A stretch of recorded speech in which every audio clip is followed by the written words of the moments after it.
दोस्तों, गीता में लिखा गया है कि आप जैसे कर्म करोगे ठीक वैसा ही आपको उसका फल मिलेगा। बाइबल में भी लिखा गया है कि as you sow shall you reap. और इसी तरीके से कई सारे धार्मिक ग्रंथों में ये लिखा गया है कि आप जैसा करते हो आपको वैसा ही मिलता है। अब इसको हम कॉमन भाषा में कर्म कहते हैं। कई सारे लोग जस्ट कूल दिखने के लिए कर्म को कर्मा कहते हैं, जबकि कर्मा इसका करेक्ट प्रोनाउंसिएशन नहीं है। कर्म एक संस्कृत शब्द है जिसका मतलब होता है काम या कहें एक्शन।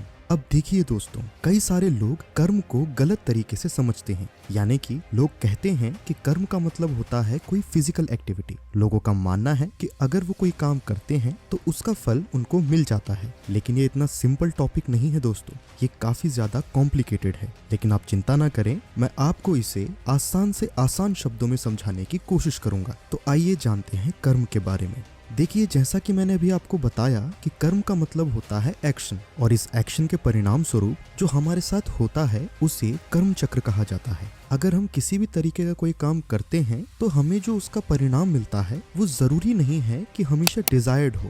अब ऐसा क्यों है? क्योंकि कर्म को करते समय सबसे जरूरी चीज जो मैटर करती है वो है इंटेंशन, या कहें आपका भाव। अगर आपको ये समझ में नहीं आया है तो इसको एक एग्जाम्पल की मदद से समझते हैं। मान लीजिए कि आपके दोस्त को एक्रोफोबिया है, यानी कि उसे ऊंचाई से डर लगता है। अब आप उसको स्काई डाइविंग कराने के लिए लेकर गए और आपने उसे वहां से धक्का दे दिया। अब जब आपने उसको धक्का दिया, उस समय अगर आप सोच रहे होंगे कि ये दोस्त मुझे काफी ज्यादा परेशान करके रखता है, तो स्काई डाइविंग के बहाने अगर ये मर जाए तो कितना अच्छा होगा। अब भले ही आपका वो दोस्त वहां से सरवाइव कर जाता है, लेकिन फिर भी जो आपका इंटेंशन था वो काफी ज्यादा बुरा था, जिस वजह से आपने जो कर्म किया वो बुरा कर्म था, जिसकी वजह से आपको बाद में इसका बुरा परिणाम ही मिलेगा। अब अगर दूसरे सिनेरियो की बात करें कि आपने अपने दोस्त को धक्का दिया ये सोचकर कि इसका जो एक्रोफोबिया है वो खत्म हो जाए। अब इस केस में आपका दोस्त किसी एक्सीडेंट की वजह से अगर मर भी जाता है तो फिर भी वो बुरा कर्म नहीं कहलाएगा, क्योंकि आपके इंटेंशंस उसका डर भगाने के थे,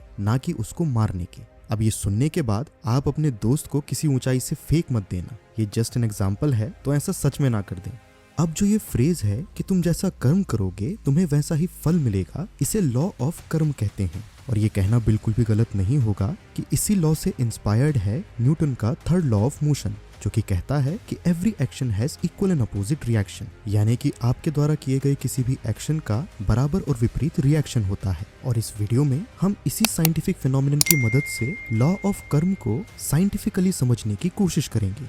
अब सवाल ये है कि न्यूटन का जो थर्ड लॉ ऑफ मोशन है, क्या वो सिर्फ फिजिकल ऑब्जेक्ट्स पर अप्लाई होता है या फिर वो कॉस्मिक एनर्जी पर भी काम करता है? कॉस्मिक एनर्जी जो कि पॉजिटिव एनर्जी और नेगेटिव एनर्जी है। अगर हम ये प्रूव कर दें कि न्यूटन का third law of motion cosmic energy पर भी अप्लाई होता है, तो हम ये आसानी से कह पाएंगे कि लॉ ऑफ कर्म भी एग्जिस्ट करता है और हमारे पास उसका प्रूफ है। अब ऐसा आपके साथ क्या कभी हुआ है कि आपने किसी की मदद की हो और आपका कोई रुका हुआ काम हो गया हो? वेल, इस बात को हम एक इत्तेफाक मानकर चलते हैं ताकि ये वीडियो आपको और अच्छे से समझ में आए। अब जैसा मैंने एग्जाम्पल में कहा था कि आपने अपने दोस्त को धक्का दे दिया। अब वो धक्का देने वाली फिजिकल एक्टिविटी को ही ज्यादातर लोग कर्म समझते हैं, जबकि रियलिटी में ऐसा कुछ भी नहीं है। धक्का देना तो कर्म का एक पार्ट था। कर्म 3 चीजों से मिलकर बनता है। आप क्या करते हो, क्या बोलते हो और क्या सोचते हो, इन तीनों के कॉम्बिनेशन को ही कर्म कहते हैं। अब नॉर्मली आप कर्म तब करते हो जब आपको किसी काम के पीछे करने का कोई मकसद होता है, और आपका यही मकसद और सोच एक कॉस्मिक एनर्जी को क्रिएट करती है,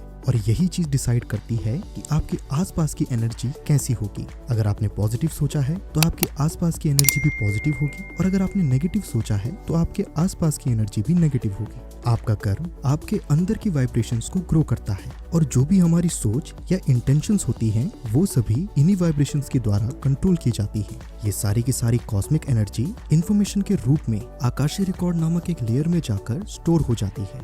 ये एक इमेजिनरी लेयर है जो कि अर्थ में चारों तरफ फैली हुई है एटमॉस्फेयर की तरह। इस लेयर में हमारे थॉट्स, हमारे द्वारा किए गए काम, उनके पीछे के मकसद और इमोशंस इंफॉर्मेशन के रूप में स्टोर्ड होते हैं। अब ये जो इंफॉर्मेशन होती है वो पार्टिकल्स की फ्रीक्वेंसी और वाइब्रेशंस के रूप में होती है।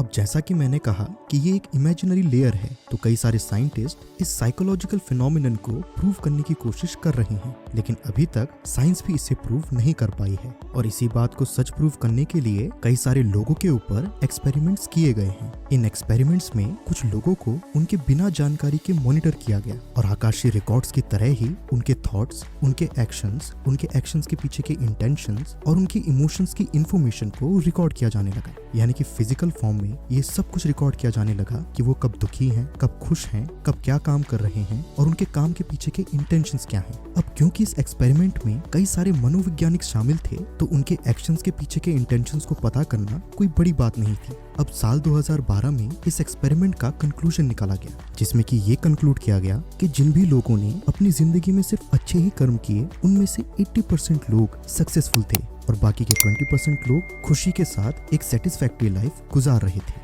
अब ये रिजल्ट देखने के बाद लोग काफी ज्यादा हैरान हो गए थे, क्योंकि जिन भी लोगों ने दूसरों के लिए बुरी इंटेंशंस रखी या गलत भाव से कर्म किए और नेगेटिव थॉट्स के साथ जिंदगी बिताई, उन लोगों की लाइफ काफी ज्यादा मिजरेबल गुजरी। वो अपनी लाइफ में काफी ज्यादा परेशान थे और दुख भरी जिंदगी गुजार रहे थे। तो इस एक्सपेरिमेंट से हमें ये जानने को मिला कि भले ही कन्वेंशनल साइंस लॉ ऑफ कर्म और आकाशीय रिकॉर्ड्स को किसी थियोरी या डेफिनेशन के माध्यम से समझा नहीं पाई है, लेकिन ऑब्जर्वेशन में हमें ये जरूर देखने को मिला है कि ये सच में काम करता है और इसीलिए इसे एक नेचुरल और साइकोलॉजिकल लॉ माना गया है। ध्यान दीजिए, ये साबित नहीं हुआ है कि ये एक नेचुरल लॉ है, बल्कि इसे ऐसा माना गया है। इस एक्सपेरिमेंट के रिजल्ट्स को एक साइकोलॉजिकल टीम ने एक थियरी देकर समझाया। उनके अकॉर्डिंग हम जो भी काम कर रहे हैं उसकी इंफॉर्मेशन आकाशिक रिकॉर्ड्स में पार्टिकल्स की वाइब्रेशन एंड फ्रीक्वेंसी के रूप में स्टोर हो रही है। अब हर पार्टिकल की वाइब्रेट होने की एक पर्टिकुलर फ्रीक्वेंसी होती है, जिससे ज्यादा वो वाइब्रेट नहीं कर सकते हैं। और जब ये पार्टिकल्स अपनी मैक्सिमम फ्रीक्वेंसी पर पहुंच जाते हैं, तो फिर ये अपनी एनर्जी को दूसरे पार्टिकल्स में ट्रांसफर करने लगते हैं। अब कमाल की बात तो ये है कि ये पार्टिकल्स एनर्जी को कुछ इस प्रकार ट्रांसफर करते हैं कि आपके आसपास का एनवायरनमेंट चेंज होने लगता है। यानी कि अगर आपने अच्छे कर्म किए हैं, तो आपके आसपास का एनवायरनमेंट भी कुछ ऐसा हो जाएगा जिससे कि आपको वो सारी चीजें अचीव होना शुरू हो जाएंगी जो कि आपको सेटिस्फैक्शन और हैप्पीनेस पहुंचाएंगी। और जो भी व्यक्ति बुरे कर्म करता है, उसके आसपास नेगेटिविटी फैल जाती है जो कि उसका कोई भी काम बनने नहीं देती है और वो हमेशा दुखी रहने लगता है।